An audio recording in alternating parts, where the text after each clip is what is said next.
My name is Marcus, and 2 years ago my brother stood up at Thanksgiving dinner, raised his wine glass, and announced to our entire family that I was a failure.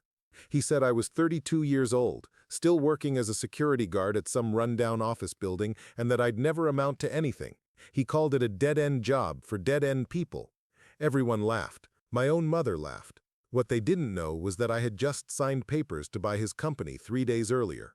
Before we jump back in, tell us where you're tuning in from, and if this story touches you, make sure you're subscribed, because tomorrow I've saved something extra special for you. The smell of turkey and cranberry sauce still makes my stomach turn. Not because I don't like the food, but because it takes me right back to that dining room in my childhood home in suburban Detroit, where 23 people sat around a table that was too small, passing judgment along with the mashed potatoes. I should have seen it coming. I should have known that Jessica, my sister-in-law, had been setting me up for weeks. It started innocent enough, phone calls asking how work was going, if I was dating anyone, whether I'd thought about going back to school. The kind of questions that sound caring until you realize they're really just gathering ammunition. She'd call and say things like, "Marcus, honey, you know we all just want what's best for you, right?" Then she'd pause, waiting for me to fill the silence with something she could use against me later. My brother Daniel owned a mid-sized consulting firm called Pinnacle Business Solutions. Nothing too flashy, but it made good money helping small businesses with their operations and marketing strategies. He'd started it right out of college with a loan from our dad and had spent the last 8 years building it into something respectable. Daniel was the golden child, the one who did everything right, went to the right school, married the right woman, bought the right house in the right neighborhood. Me? I was the family disappointment. At least that's how they saw it. I'd been working security at the Meridian office complex for almost 4 years. Third shift mostly, walking empty hallways and checking doors that were already locked. It wasn't glamorous work, and it sure didn't pay much, but it gave me something nobody in my family seemed to understand: time to think, time to plan, and most importantly, time to watch. The Meridian complex housed about 30 different businesses, everything from small law firms to accounting offices to marketing agencies. During my rounds, I'd see lights burning late into the night, hear conference calls through thin walls, watch stressed-out executives pacing their offices at 2 in the morning. I started paying attention to which businesses were thriving and which ones were struggling. I learned to read the signs, the companies that were behind on rent, the ones cutting staff, the ones whose owners looked defeated every time I saw them leaving after another 18-hour day. But more than that, I started reading. Not novels or magazines, but business journals, financial reports, industry analyses. I'd sit at my security desk during the quiet hours between 2 and 6 in the morning, teaching myself about mergers and acquisitions, cash flow analysis, market positioning. The other guards thought I was crazy, studying business strategy while making $12 an hour to watch empty buildings. What they didn't know, what nobody knew, was that I'd been saving every penny I could for 6 years. Not just saving, but investing. I'd started with a few $100s in index funds and had slowly, carefully built that into something substantial. I lived in a studio apartment that cost $400 a month, drove a 15-year-old Honda that I'd bought with cash, and ate more ramen noodles than any human being should have to consume. But every month I was putting away nearly 60% of my income. The real opportunity came when I noticed that one of the businesses in my complex was in serious trouble. It was a consulting firm called Strategic Dynamics, run by a guy named Robert Chen, who looked like he hadn't slept in months. I'd watch him through his office window, head in his hands, staring at spreadsheets that clearly weren't telling him what he wanted to hear. I started researching Strategic Dynamics in my free time. They had good clients, solid contracts, but they were hemorrhaging money due to poor management and overhead costs that were completely out of control.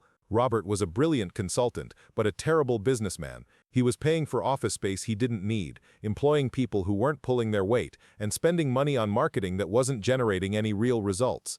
That's when I realized something that would change everything. Daniel's company, Pinnacle Business Solutions, had been trying to break into the same market that Strategic Dynamics dominated. Daniel had been throwing money at marketing campaigns and networking events, trying to poach Strategic Dynamics' clients, but he wasn't having much success. Robert's firm had relationships that went back decades, contracts that Daniel could only dream of landing. I spent 3 months putting together a business plan. I calculated what it would cost to buy Strategic Dynamics, how much it would take to streamline their operations, and most importantly, how much I could sell it for once I'd turned it around. The numbers were beautiful. Robert was asking for $800,000 for a company that, with proper management, could easily be worth $2 million within 18 months. The only problem was that I didn't have $800,000. I had about $200,000 in savings and investments, which wasn't nearly enough. But I'd learned something during all those late-night business reading sessions. You don't always need to have all the money yourself. You just need to convince other people that your idea is worth investing in. I started reaching out to small business lenders, private investors, anyone who might be interested in backing an acquisition deal. Most of them laughed me off. Who was I, after all? A security guard with no formal business education, no track record, no connections. But I kept trying, refining my pitch, learning from each rejection. The breakthrough came from an unexpected source. One of the businesses in my complex was a small investment firm run by a woman named Patricia Hernandez. I'd been watching her operation for months, and I knew she specialized in exactly the kind of deal I was proposing. The problem was figuring out how to approach her without looking like some delusional security guard with big dreams. I decided to be direct.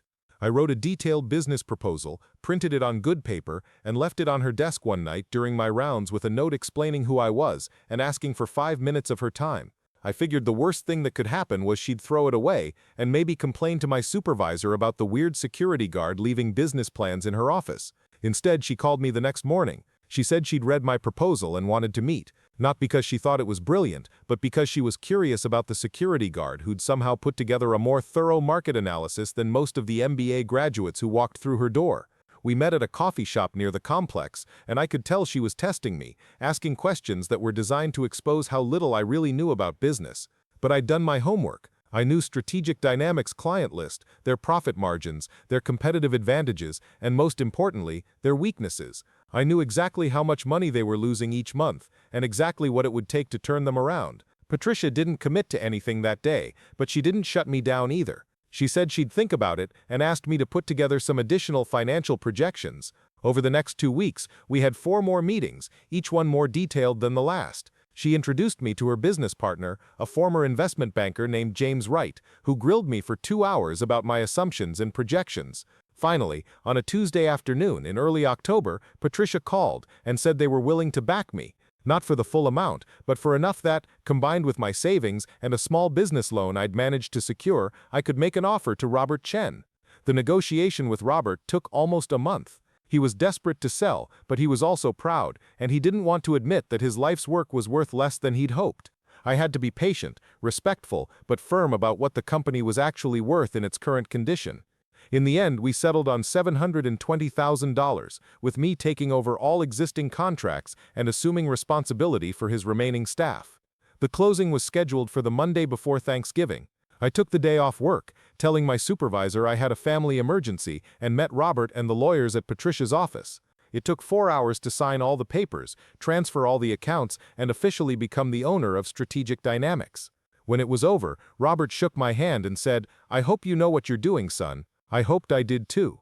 The plan was simple: spend the first few months learning the business from the inside, identifying inefficiencies and redundancies, then slowly implement changes that would improve profitability without disrupting client relationships. I'd already arranged to take a leave of absence from my security job starting in January, giving me time to transition into running the company full-time. But first, I had to get through Thanksgiving dinner. I almost didn't go. I'd been avoiding family gatherings for months, partly because I was busy with the acquisition, but mostly because I was tired of being treated like the family failure. Every conversation with Daniel felt like a performance, with him playing the role of the successful older brother, offering helpful advice to his disappointing younger sibling. Jessica was even worse, always asking pointed questions about my career plans and whether I'd considered exploring other options. But my mom had been calling for weeks, insisting that I come, saying it had been too long since the whole family was together. She made it sound like missing Thanksgiving would be a personal betrayal, so I gave in and agreed to be there. I should have trusted my instincts. The house was exactly the same as it had been when I was growing up. Cream-colored walls covered with family photos that somehow managed to include everyone except me. Furniture that was nice enough to impress visitors but not so nice that kids couldn't spill on it, and the persistent smell of whatever candle my mom had been burning for the past decade.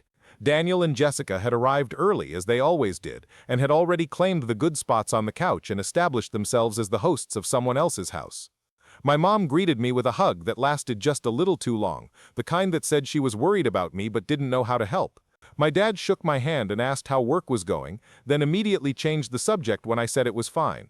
Daniel gave me one of those half hugs that men do when they're related but not really friends, and Jessica air-kissed me while telling me I looked thin.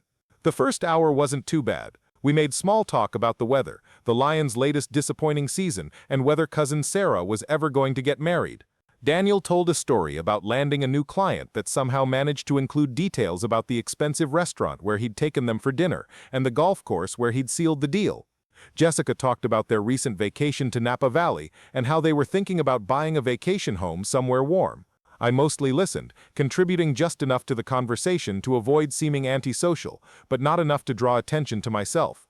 I'd learned over the years that family gatherings went more smoothly when I stayed in the background. But as the evening wore on and the wine started flowing, the conversation inevitably turned to the topic I'd been dreading: what everyone was doing with their lives and how proud we all were of each other's accomplishments. Uncle Mike, my dad's brother, started it by raising his glass and proposing a toast to Daniel's success. "To my nephew Daniel," he said, "who built something from nothing and shows us all what hard work and determination can accomplish." Everyone raised their glasses and murmured agreement. Daniel smiled modestly and said something about how he couldn't have done it without Jessica's support and the family's encouragement. Jessica beamed and squeezed his hand, playing the role of the supportive wife who'd sacrificed her own career to help her husband achieve greatness. Then my Aunt Linda, Mike's wife, turned to me with that sympathetic expression that I'd come to dread.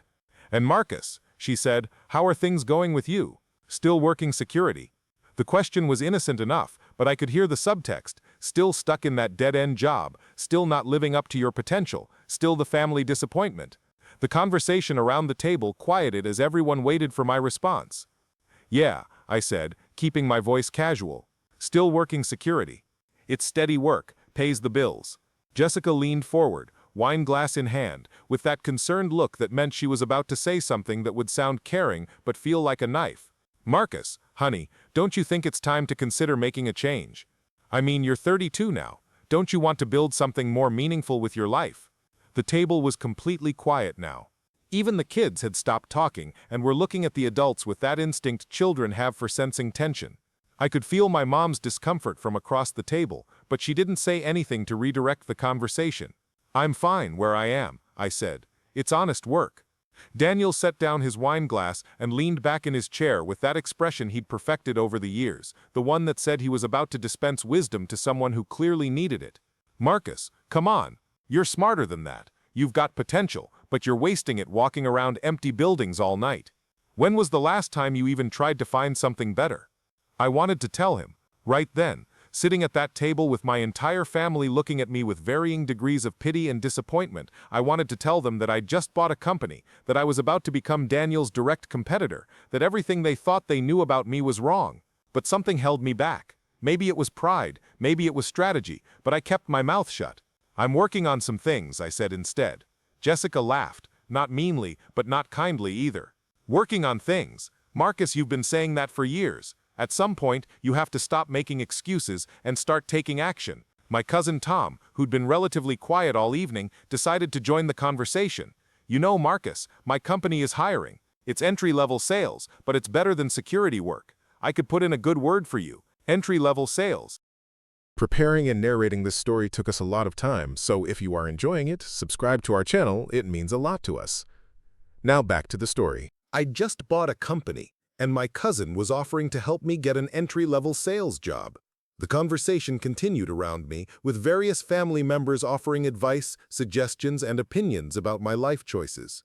Someone mentioned community college classes.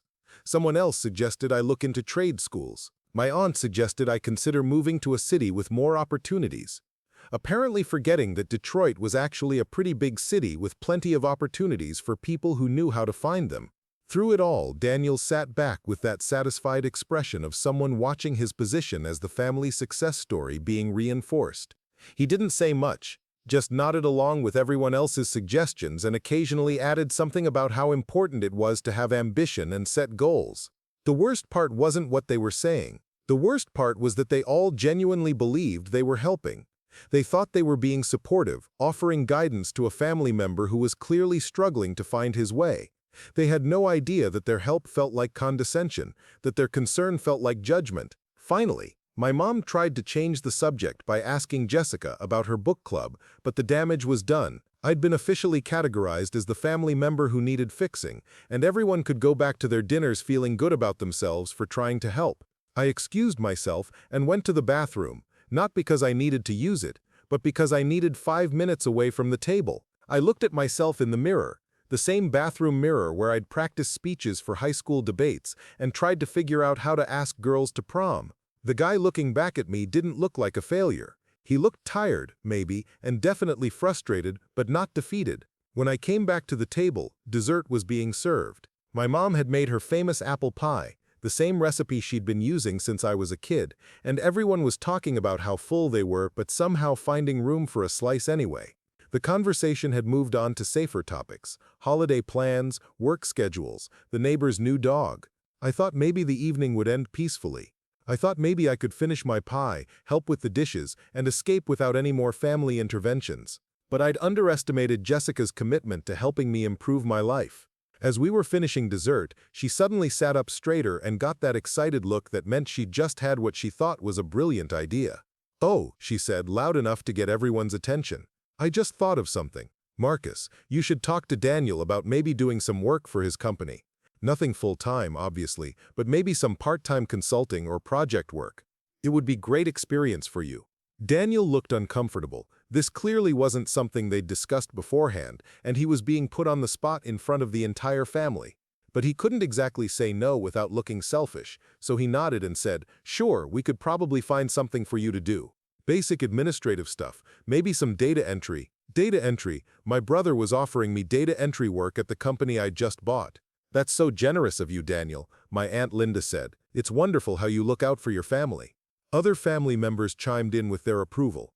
Uncle Mike said something about how family businesses were the backbone of America. My cousin Tom said he wished he had a brother who could give him opportunities like that. Everyone was smiling and nodding, pleased with this solution to the Marcus problem. I wanted to laugh. I wanted to stand up and tell them all exactly how generous Daniel was being, offering data entry work to the new owner of his biggest competitor. I wanted to see the looks on their faces when they realized how completely they'd misunderstood everything.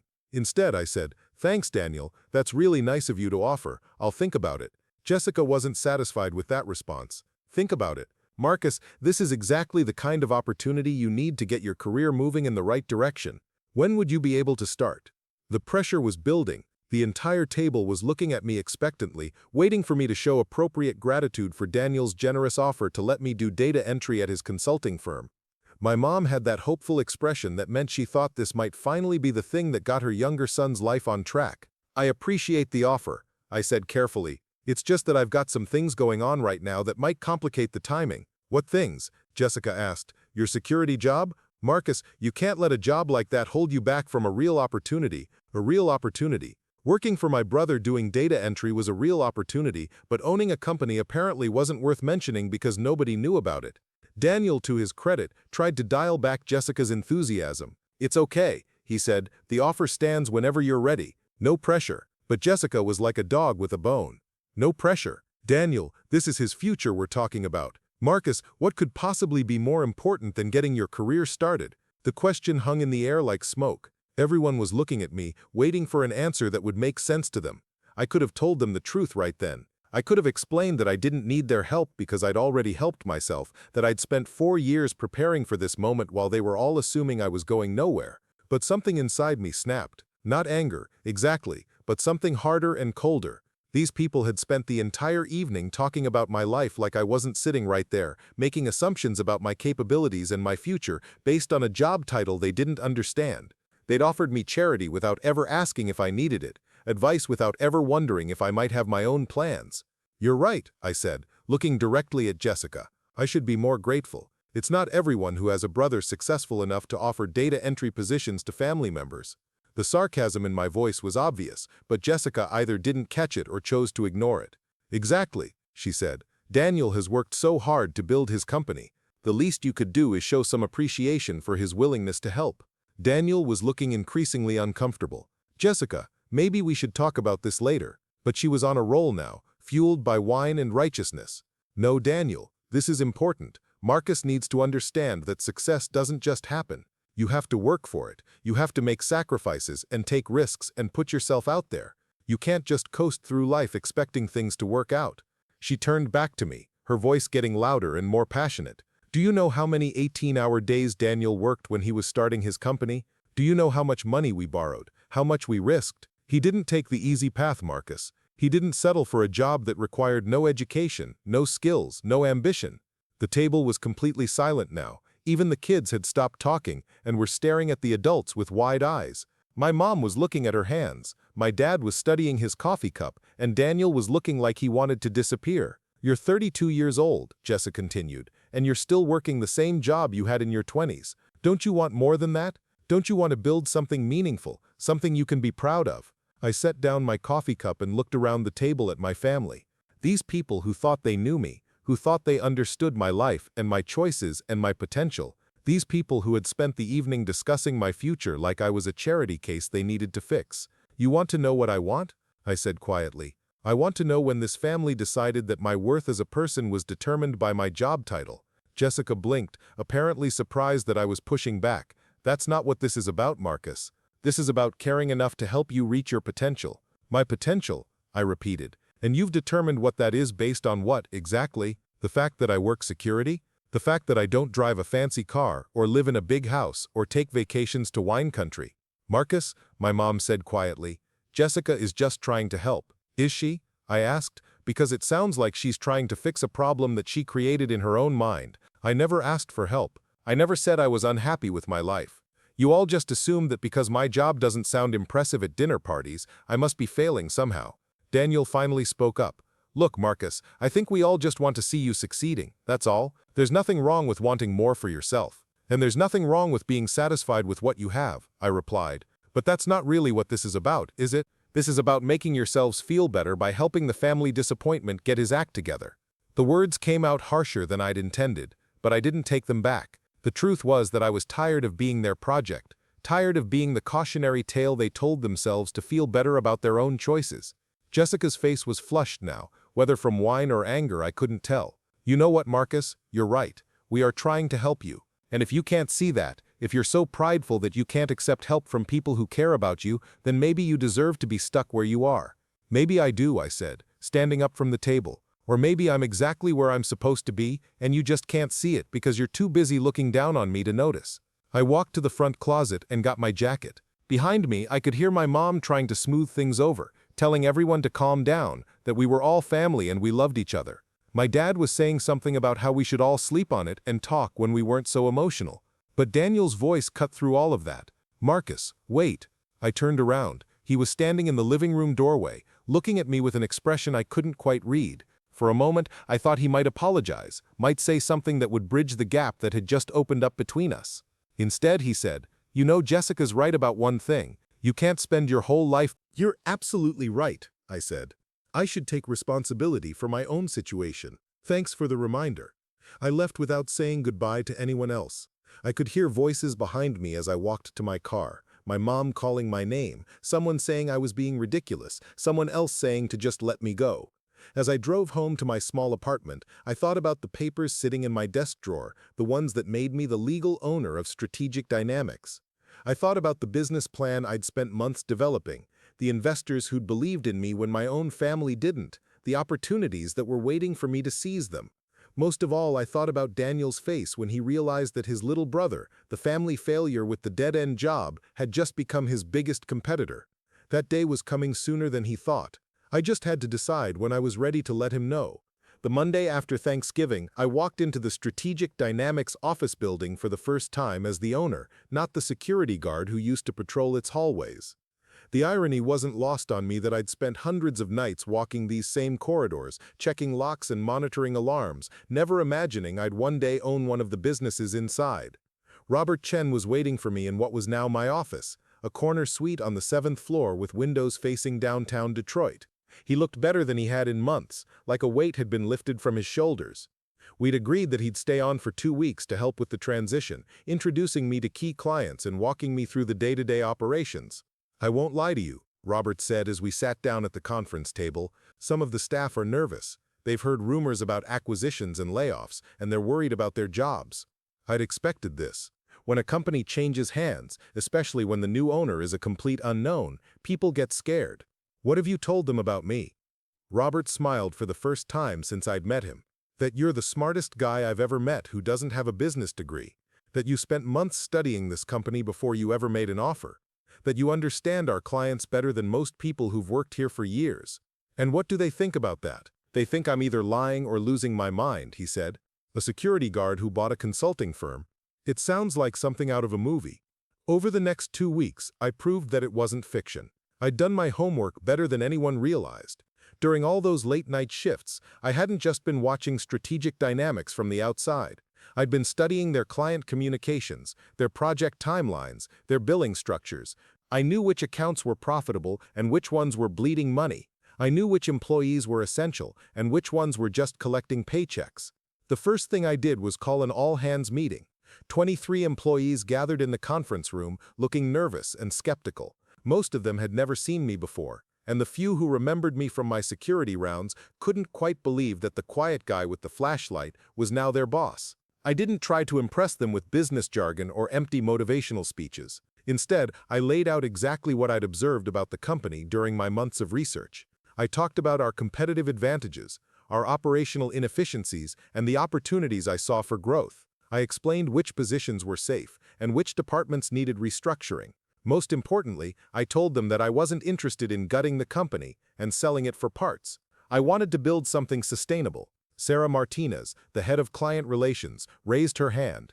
Mr. Thompson, with all due respect, how do we know you have the experience to run a company like this? Running a business isn't the same as studying one from the outside. It was a fair question, and I'd been expecting it. You're absolutely right, I said. I don't have traditional management experience, but I've spent 4 years watching businesses succeed and fail from a unique perspective.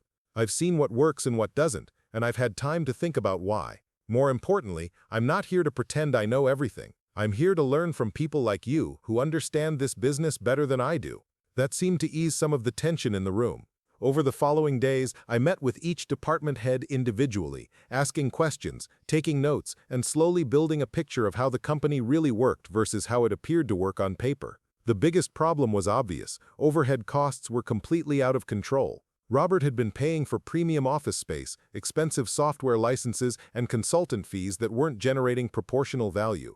The company was also carrying several employees who weren't pulling their weight, people who'd been hired during better times and never let go when business slowed down.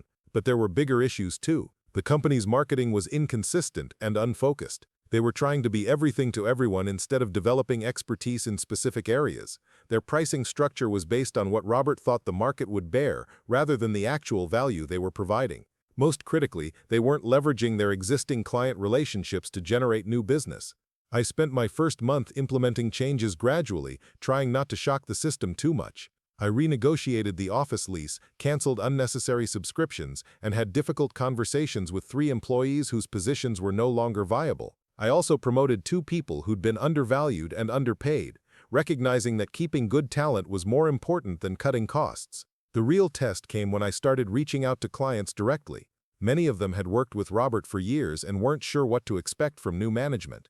I scheduled face-to-face meetings with every major account, introducing myself and explaining my vision for the company. Most of these meetings went better than I'd hoped. Clients appreciated the honesty about the transition and the specific plans I outlined for improving service quality. A few were skeptical about my background, but they were willing to give me a chance based on their relationships with the existing staff. One client, however, was different. Margaret Foster ran a mid-sized manufacturing company that had been working with strategic dynamics for 3 years. She was direct, smart, and clearly used to dealing with executives who tried to impress her with fancy presentations and corporate buzzwords. "So you're the security guard who bought a consulting firm," she said when I walked into her office. It wasn't a question. "I am," I replied. "And you're the CEO who built a $40 million company from a 2-person operation in your garage. We both know that unconventional backgrounds can be advantages if you know how to use them." She smiled at that. "Fair enough. Tell me why I should keep paying your company when I could find consultants with Harvard MBAs and decades of experience." I'd prepared for this question, but not with the usual sales pitch about competitive rates or superior service. Instead, I pulled out a folder containing 3 months of analysis I'd done on her company's operations. "Because those Harvard MBAs have never spent 4 years watching businesses like yours from the perspective I've had," I said.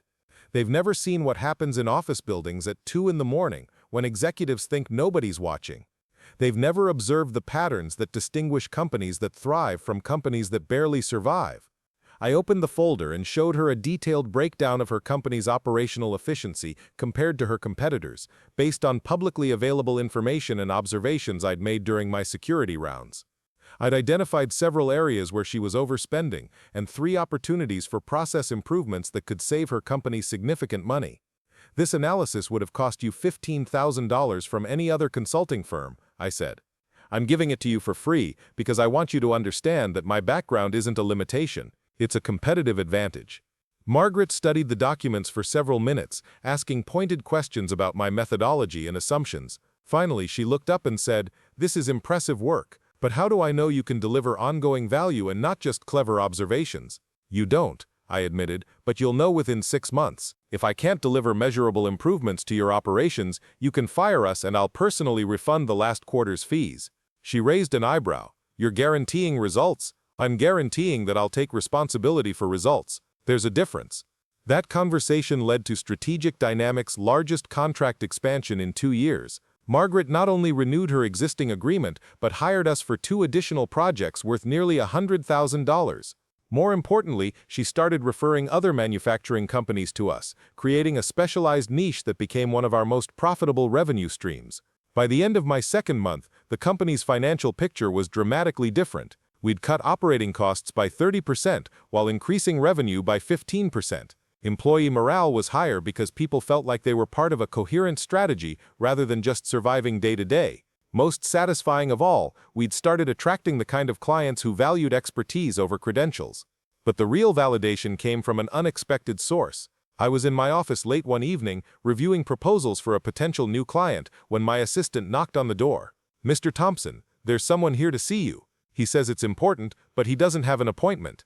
I looked up to see Daniel standing in my doorway, looking confused and slightly annoyed. He was wearing an expensive suit and carrying a leather briefcase, clearly having come straight from his own office.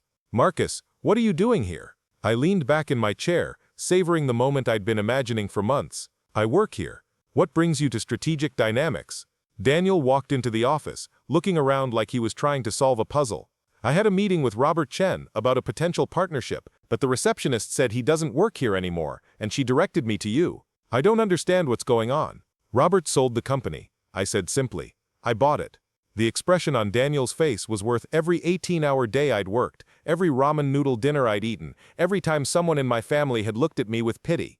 He stood there for a full 10 seconds, opening and closing his mouth like a fish out of water. "You bought it." "Marcus, what are you talking about? You work security." "I worked security," I corrected. "Now I run a consulting firm." "Please sit down. I'd love to hear about this partnership you wanted to discuss with Robert." Daniel remained standing, clearly struggling to process what he was hearing. "This doesn't make sense. How could you afford to buy a company? Where did you get the money?" "The same place you got the money to start Pinnacle," I said. "I saved it, borrowed some more, and found investors who believed in the opportunity." "That I was a failure?" I finished. "Because you never asked what I was really doing.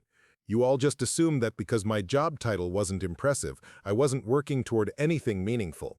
"Marcus, that's not fair. We were trying to help. Were you? Or were you trying to make yourselves feel better about being the successful ones in the family?" Daniel was quiet for a moment, and I could see him replaying conversations from Thanksgiving dinner and probably a dozen other family gatherings. "Okay, maybe we didn't handle things perfectly, but you have to understand, from our perspective, it looked like you were stuck. And from my perspective, it looked like you'd rather offer me charity than ask if I might have my own plans." We sat in silence for a few minutes, the weight of years of misunderstanding settling between us. Finally, Daniel spoke up. "So what happens now? Are we competitors?" I smiled. "We've been competitors for months. You just didn't know it." "What do you mean?" "Remember the Patterson Industries contract you lost in September? The one where they said they'd decided to go with a firm that understood their operations better? That was us. And the Morrison Group project you bid on in October? We underbid you by 12% and delivered better results."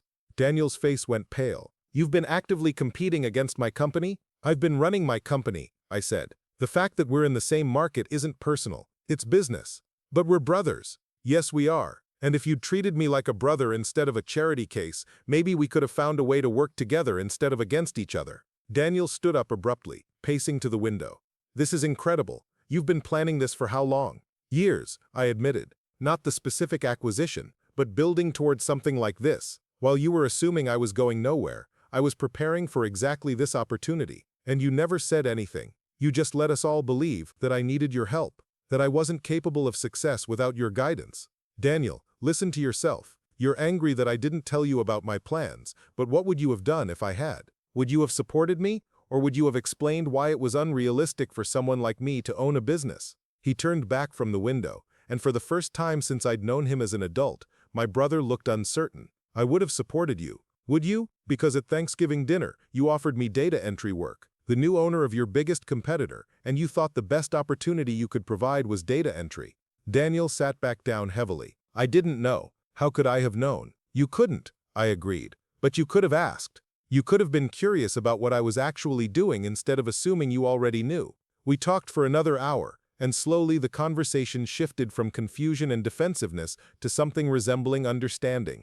Daniel admitted that he'd never really thought about what my security job might have taught me about business. I acknowledged that I could have been more open about my plans, though I explained why I'd chosen secrecy over the risk of discouragement. By the time he left, we'd agreed to meet for coffee later in the week to talk more. It wasn't reconciliation exactly, but it was a start. More importantly, Daniel finally seemed to understand that his little brother wasn't the person he'd thought he was. Over the following weeks, word started getting around the local business community about Strategic Dynamics' new ownership and direction.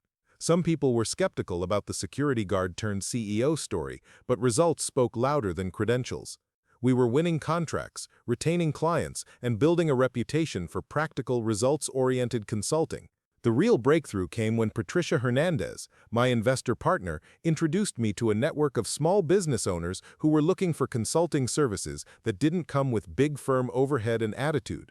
These were successful entrepreneurs who'd built their companies through hard work and practical thinking rather than theoretical frameworks and academic credentials. These people don't care about your MBA, Patricia told me over lunch. They care about whether you can help them solve real problems. Your background actually makes you more credible to them, not less. She was right. Within 3 months, we'd signed contracts with 6 new clients from her network, each one drawn to our practical approach and competitive pricing. More importantly, these clients were referring others, creating a word-of-mouth marketing channel that was more valuable than any advertising campaign.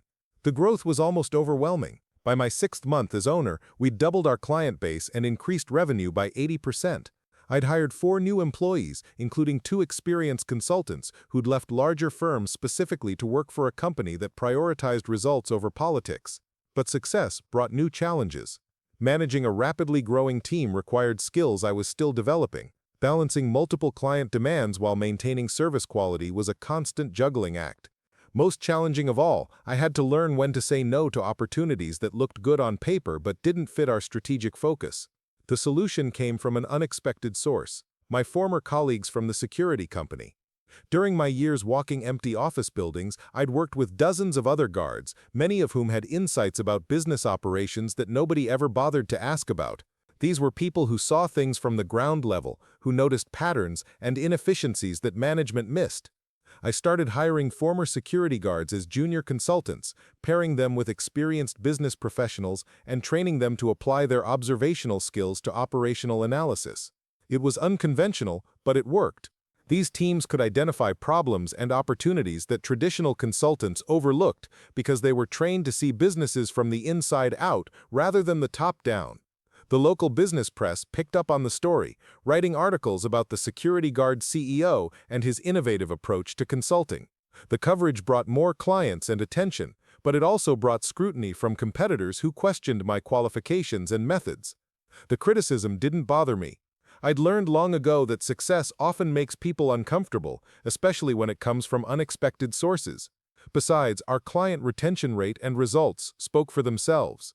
Companies that worked with Strategic Dynamics saw measurable improvements in efficiency, cost reduction, and revenue growth.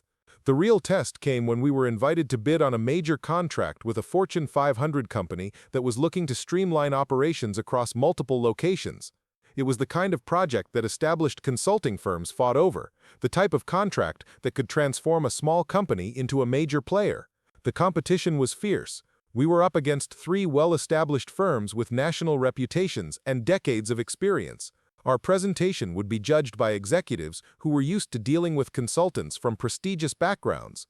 I spent weeks preparing for the presentation, not just developing our proposal, but researching the client's industry, competitors, and operational challenges. I visited their facilities, talked to their employees, and analyzed their public financial statements with the same attention to detail I'd applied to strategic dynamics before buying it. The presentation day arrived, and I walked into a conference room filled with executives who looked like they'd stepped out of a business magazine. I was wearing my best suit and carrying a leather portfolio, but I knew they were wondering whether the security guard CEO could compete at this level. Instead of trying to impress them with corporate jargon and theoretical frameworks, I did what had always worked for me. I told them the truth about what I'd observed and what I thought they needed to hear. Your operations are more efficient than your competitors in most areas, I began, but you're losing money in 3 specific ways that your current systems aren't designed to identify. I walked them through a detailed analysis of their cost structures, supply chain inefficiencies, and communication gaps between departments. I showed them how these problems were costing them millions of dollars annually and presented a specific plan for addressing each issue. Most consulting firms will tell you that transformation takes 18 to 24 months, I continued. I think that's because they're not motivated to finish quickly. We can deliver measurable improvements in 6 months because we're focused on practical solutions rather than comprehensive reorganizations. The questions that followed were tough and detailed. These executives knew their business, and they weren't easily impressed by slick presentations. But I'd done my homework, and I had answers that were based on real observation rather than generic consulting templates. 2 weeks later, we got the contract. Not only did we win the bid, but the client specifically mentioned that our practical approach and commitment to rapid results had been the deciding factors. The contract was worth more than our entire previous year's revenue and would establish Strategic Dynamics as a serious player in the regional consulting market. The success felt surreal. Less than a year earlier, I'd been walking empty hallways with a flashlight, listening to family members debate my lack of ambition. Now I was running a growing consulting firm that was competing successfully against established competitors and winning contracts that could change everything. But the victory that mattered most to me was smaller and more personal. A few days after we won the Fortune 500 contract, I got a phone call from my cousin Tom, the one who'd offered to help me get an entry-level sales job at Thanksgiving dinner. "Marcus," he said, "I've been hearing some interesting things about you lately. Is it true that you bought a consulting firm?" "It's true," I said, "and you're competing against Daniel's company?" "We're in the same market," I confirmed. There was a long pause. Then Tom laughed, not mockingly but with genuine amazement. "Man, I owe you an apology. We all do. I had no idea what you were really up to." "Nobody did," I said. "That was kind of the point. Are you angry with us? For how we treated you?" I thought about that question for a moment. Was I angry? Or was I something else entirely? "I'm not angry," I said finally. "I'm grateful. If you'd all believed in me from the beginning, I might not have worked as hard to prove you wrong." After we hung up, I sat in my office looking out at the Detroit skyline, thinking about how much had changed in such a short time. The scared, frustrated security guard who'd walked out of Thanksgiving dinner was gone, replaced by someone who'd learned that other people's opinions about your potential matter a lot less than your own commitment to exceeding it. The best part wasn't the money, or the recognition, or even the satisfaction of proving everyone wrong. The best part was knowing that I'd built something real, something valuable, something that existed because I'd been willing to work for it when nobody was watching. But I also knew that this was just the beginning. Strategic Dynamics was growing quickly, and growth brought new challenges and opportunities. The question wasn't whether I could sustain what I'd built, A business opportunity. From the same woman who'd spent last Thanksgiving explaining to our entire family why I'd never amount to anything. I told my assistant to put her through, curious about what Jessica might want to discuss. Now that word had gotten around about Strategic Dynamics' success. The conversation that followed was a masterclass in revisionist history. "Marcus, hi. I hope you're doing well. I've been hearing such amazing things about your company. Everyone's talking about how innovative and successful you've become." "Thank you," I said simply, waiting to see where this was heading. "Listen, I wanted to reach out because Daniel and I have been thinking about some potential collaboration opportunities. You know, ways our companies might be able to work together." I almost laughed. 6 months ago, Daniel had offered me data entry work. Now Jessica was calling about collaboration opportunities. What kind of collaboration did you have in mind? "Well, we've been losing some clients to competitors lately, and I think it might be because we're not offering the full range of services that larger firms provide. Maybe there's a way we could partner on some projects. You know, combine our strengths." What she wasn't saying was that Pinnacle Business Solutions was struggling. I'd been tracking their public contracts and client announcements, and it was clear that several major accounts had either reduced their engagements or left entirely. Some had come to Strategic Dynamics, but others had gone to larger regional firms that could offer more comprehensive services. "That's an interesting idea," I said. "Why don't you and Daniel come by my office sometime next week and we can discuss the details?" "Oh, that would be wonderful. How about Thursday afternoon? And Marcus, I just want to say how proud we all are of what you've accomplished. It's really incredible." After we hung up, I sat back in my chair and considered what was really happening. Jessica wasn't calling because she was proud of my success. She was calling because Daniel's company was in trouble and they needed help. The irony was almost too perfect to believe. Over the next few days, I did some additional research into Pinnacle's situation. What I found was worse than I'd suspected. They'd lost 3 major clients in the past 4 months, including one that represented nearly 20% of their annual revenue. Their operating costs had remained high while their income had dropped significantly. Based on the public information I could access, they were probably running at a loss and burning through their cash reserves. Thursday afternoon arrived, and Daniel and Jessica showed up at my office looking like they were attending a business meeting rather than asking for help. Jessica was wearing a designer suit that probably cost more than most people's monthly salary, and Daniel carried himself with the same confident posture he'd always had. But I could see the stress around his eyes, the slight tension in his shoulders that suggested things weren't as stable as they wanted to appear. "Marcus, this place is incredible," Jessica said as they walked into my office. "The view, the setup, everything. You've really built something amazing here." "Thank you," I said. "Please, have a seat. I understand you wanted to discuss some potential collaboration." Daniel took the lead, launching into a prepared presentation about how combining our resources could benefit both companies. He talked about complementary strengths, shared market opportunities, and the advantages of working together rather than competing against each other. It was a good presentation, professional and well-reasoned, but it was also desperate, though he was trying hard not to let that show. "The reality is," Daniel concluded, "we're both successful companies, but the market is getting more competitive. Clients are looking for firms that can handle larger, more complex projects. By working together, we could compete for contracts that neither of us could handle alone." I listened without interrupting, taking notes and asking occasional clarifying questions. When he finished, I leaned back in my chair and looked at both of them. "You're right about the market becoming more competitive," I said, "and you're right that larger projects require more resources than either of our companies currently has. But I'm curious about something. What changed your mind about working with me?" Jessica jumped in quickly. "What do you mean? We've always supported your success, Marcus. We're family." "Are we?" "Because I remember a conversation at Thanksgiving dinner where you explained to everyone why my career was going nowhere and I needed to accept Daniel's offer to do data entry work." The room went quiet. Daniel shifted uncomfortably in his chair, and Jessica's smile became strained. "Marcus, that was different," she said. "We didn't understand what you were working toward. If we'd known about your plans, of course we would have been supportive." "Would you have been? Or would you have explained why it was unrealistic for a security guard to buy a consulting firm?" Daniel finally spoke up. "Look, Marcus, maybe we didn't handle things perfectly back then, but that's in the past. We're here now because we recognize what you've accomplished, and we want to find ways to work together. And what have I accomplished exactly?" "You've built a successful consulting firm," Daniel said. "You've proven that unconventional backgrounds can be advantages in business. You've shown real innovation in your approach to client service." I nodded. "That's all true, but there's something else I've accomplished that you haven't mentioned." They looked at each other, uncertain where I was going with this. "I've proven that the family failure with the dead-end job was actually more prepared for business success than anyone in our family realized, including the brother who was supposed to be the example of what hard work and ambition could achieve." The words hung in the air like smoke. Jessica's face flushed, and Daniel looked like I'd slapped him. "That's not fair," Daniel said. "I worked hard to build my company. I took risks, made sacrifices." "You did," I agreed. "But you also started with advantages I didn't have. Dad's loan, family connections, the assumption that everyone would support your success. I started with people questioning whether I was capable of success at all." "So what's your point?" Jessica asked, her voice sharper now. "That we should apologize for being successful before you were. My point is that you're not here because you respect what I've built. You're here because you need what I've built. There's a difference." Daniel stood up abruptly. "You know what, Marcus?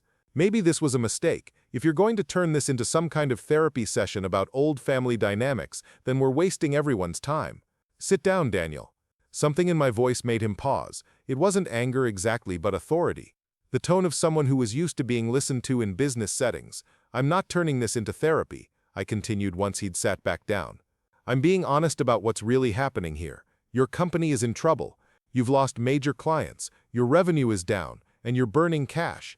You need strategic dynamics more than we need Pinnacle. Jessica started to protest, but I held up my hand. Let me finish. I've done my research. Morrison Group dropped you after their project went over budget and past deadline. Patterson Industries left because they said you didn't understand their operational needs. Hartwell Manufacturing canceled their contract early and specifically mentioned that they'd found a firm with better industry expertise. Daniel's face had gone pale. How do you know all that? Because some of those clients came to us, I said simply. And because I make it my business to understand the competitive landscape. The room was completely silent now. Jessica was staring at her hands, and Daniel was looking out the window like he was trying to find an escape route. Here's what I think happened, I continued. You built a successful company by being competent and reliable, but you never developed deep expertise in any particular area, and you never learned to adapt when the market changed. You were comfortable being successful enough, and that comfort made you vulnerable to competitors who were hungrier and more focused. Like you, Daniel said quietly. Like me, I confirmed. The difference is that I spent 4 years studying businesses like yours before I ever tried to compete. I learned from watching other companies make the same mistakes you've been making. Jessica finally looked up. So what are you saying? That you won't work with us? I'm saying that I'll work with you, but not the way you're imagining. You came here thinking about collaboration between equals, but that's not what this is. This is a stronger company considering whether to acquire a weaker one. The words hit like a physical blow. Daniel actually recoiled in his chair, and Jessica's mouth fell open.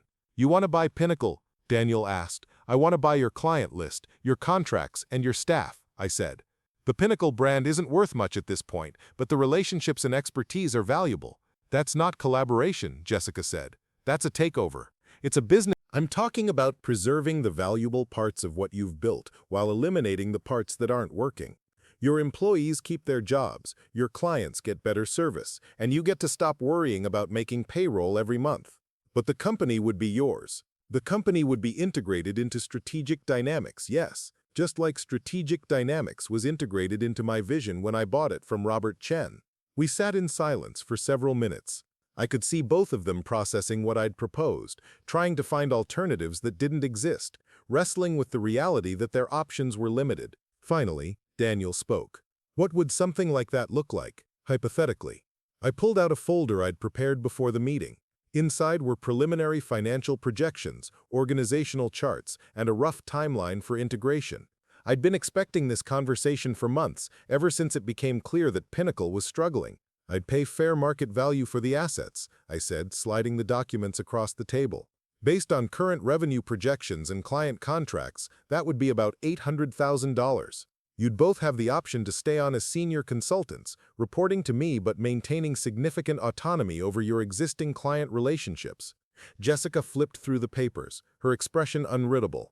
This is very detailed for a hypothetical conversation. I don't like to waste time with unprepared discussions, I said. If we're going to talk about this seriously, we might as well have real numbers to work with. Daniel was studying the organizational chart. You'd keep most of our staff. The ones who add value, yes. There are a few positions that would be redundant, but I'd try to find places for those people elsewhere in the organization. And you'd honor existing client contracts. Of course, the whole point is to maintain continuity while improving efficiency and service quality. They spent the next hour going through the proposal in detail, asking questions about timelines, staffing decisions, and integration processes. I answered everything honestly, explaining my reasoning and acknowledging the challenges that would come with combining two companies. As the meeting wound down, Jessica asked the question I'd been expecting. Why are you doing this, Marcus? Is this about revenge? About proving that you're better than us? I considered the question carefully before answering. 5 years ago, it might have been about revenge. 3 years ago, it might have been about proving myself. Now it's just business. You have something I need, and I have something you need. The personal history between us doesn't change the economic logic, but you have to admit there's some satisfaction in this, Daniel said. The family failure buying out the family success story. I smiled. There's definitely irony in it. But the satisfaction comes from building something valuable, not from watching someone else fail. If Pinnacle had stayed strong, I would have found other ways to grow strategic dynamics. Your struggles created an opportunity, but they weren't my goal. As they were leaving, Daniel paused at the door. Can I ask you something? When did you stop caring what we thought about you? Probably around the time I realized that your opinions about my potential said more about your limitations than mine. That's harsh, but fair, I said. You assumed that success had to look a certain way, follow a certain path. When I didn't fit that pattern, you concluded I was failing instead of considering that maybe I was succeeding differently. After they left, I sat in my office thinking about the conversation and what would happen next. I was pretty sure they'd accept the acquisition offer because they really didn't have better alternatives. But I also wondered whether this would repair our family relationships or damage them beyond repair. The answer came 3 days later when Daniel called to schedule another meeting. When he and Jessica returned to my office, they looked like people who'd spent several sleepless nights wrestling with a decision they didn't want to make but couldn't avoid. We've talked it through, Daniel said without preamble. We'll accept your offer, with a few modifications to the terms. We spent the next 2 hours negotiating details, transition timelines, employee retention guarantees, client communication strategies, and the structure of Daniel and Jessica's ongoing roles. It was a professional discussion, free of the emotional undertones that had colored our previous meeting. When we finished, we had an agreement in principle that would make Strategic Dynamics one of the largest independent consulting firms in the region. The irony wasn't lost on any of us that the security guard they'd worried about at Thanksgiving dinner was now in a position to buy out the company they'd held up as an example of real success. But the strangest part was how normal it felt. Once we moved past the personal history and focused on business logic, the acquisition made sense for everyone involved. Daniel and Jessica would solve their financial problems and maintain their professional relationships. I would accelerate Strategic Dynamics growth by several years and gain access to expertise that would have taken much longer to develop internally. The closing took place 3 weeks later in Patricia Hernandez's conference room, with lawyers and accountants handling the paperwork while Daniel, Jessica, and I signed documents that officially made Pinnacle Business Solutions a subsidiary of Strategic Dynamics. After the final signatures, Patricia raised her coffee cup in a mock toast. Here's to the most unusual business acquisition I've ever been involved with. Unusual how? I asked. Usually when someone buys their brother's company, there's more drama involved. Daniel laughed, which surprised me. Give it time, we haven't had a family dinner yet. But the drama never came.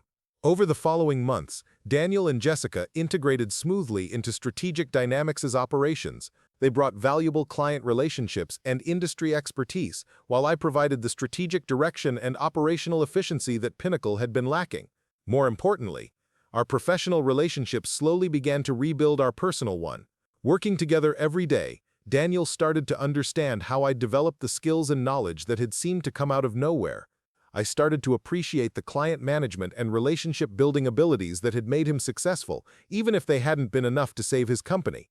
The real transformation came 6 months after the acquisition, when Strategic Dynamics landed its biggest contract ever, a multi-year engagement with a Fortune 100 company that wanted to redesign their entire supply chain operation. It was the kind of project that neither Pinnacle nor the original Strategic Dynamics could have handled alone, but our combined resources and expertise made us competitive against much larger national firms. When we won the contract, beating out 3 major consulting companies with hundreds of employees, Daniel looked at me across the conference table and said, "I get it now." Get what? Why you were so confident that this would work. You weren't just buying my company. You were executing a plan you'd been developing for years. He was right. The acquisition of Pinnacle hadn't been an opportunistic move driven by their struggles. It had been part of a broader strategy to build Strategic Dynamics into something much larger than either company could have become independently. The success of the integrated company attracted attention from potential investors who were interested in funding further expansion. Within a year of the Pinnacle acquisition, we'd opened offices in Chicago and Atlanta, hired 60 new employees, and begun competing for contracts across the entire Southeast region. But the moment that mattered most to me personally came at the next family Thanksgiving dinner, almost 2 years after the infamous conversation that had started everything. This time, I wasn't sitting at my childhood home feeling like the family disappointment. Instead, we were gathered at Daniel and Jessica's house, where I was welcomed as an equal rather than a charity case needing career advice. The conversation around the table was different too. Instead of awkward suggestions about my job prospects, people asked genuine questions about the business, about our expansion plans, about the challenges of managing rapid growth. My success wasn't treated as a surprising accident, but as the natural result of hard work and smart decisions. At one point, my cousin Tom pulled me aside and said, "I owe you an apology for that job offer at the last Thanksgiving. I had no idea what you were really capable of." "You couldn't have known," I said. "I wasn't exactly advertising my plans." "Maybe not, but I should have asked better questions instead of assuming I understood your situation." Later that evening, as we were cleaning up after dinner, Daniel and I found ourselves alone in the kitchen. He was drying dishes while I loaded the dishwasher, a domestic routine that felt surprisingly comfortable. "Can I ask you something?" he said. "Do you ever regret not telling us what you were planning earlier? Maybe we could have helped, or at least been more supportive." I thought about that question, considering all the different ways things could have unfolded. Honestly, I don't think so. If I'd told you I was planning to buy a consulting firm while I was working security, what would you have said? Daniel was quiet for a moment. Probably that it was unrealistic, that I admired your ambition but you should start smaller, get some experience first. Exactly. And that well-meaning advice would have slowed me down or changed my approach in ways that might have prevented me from succeeding at all. So the secrecy was strategic. The secrecy was protective, I corrected. I needed to believe in my plan completely, without outside voices telling me why it wouldn't work. Once I'd proven it to myself, other people's opinions mattered less. As we finished cleaning up, Daniel said something that surprised me. "I'm proud of what you've accomplished, Marcus. Not just the business success, but the way you've handled everything. You could have been vindictive about the acquisition, could have made Jessica and me pay for how we treated you. Instead, you found a way for everyone to win." "Thanks," I said. "But honestly, vindictive would have been bad business. I needed your expertise in client relationships. Punishing you would have punished me too." "Still," he said, "not everyone would have seen it that way." Driving home that night, I thought about how much had changed since that first devastating Thanksgiving dinner. The security guard who'd been humiliated by his own family had become the CEO who'd bought out his brother's company. But more than that, the family dynamics that had once been a source of pain had transformed into something healthier and more honest. I wasn't the family disappointment anymore, but I also wasn't trying to be the family success story. I was just someone who'd found a way to build something meaningful and had been willing to work for it when nobody was watching. The best part wasn't the money or the recognition or even the satisfaction of proving everyone wrong. The best part was knowing that I'd learned to define success for myself rather than accepting other people's definitions of what my life should look like. Strategic Dynamics continued to grow, eventually becoming one of the largest independent consulting firms in the Midwest. We went public 5 years after I'd bought the company from Robert Chen, creating wealth not just for me, but for employees who'd believed in the vision and worked to make it reality. But success, I learned, isn't really about the destination. It's about the transformation that happens along the way, the discovery of capabilities you didn't know you had, the realization that other people's limitations don't have to become your own. The security guard walking empty hallways at night, studying business journals by flashlight, had become someone I barely recognized. Not because I'd changed who I was fundamentally, but because I'd finally become who I'd always had the potential to be. And that transformation started with a single decision: to stop accepting other people's assumptions about my potential and start working to exceed even my own expectations. Everything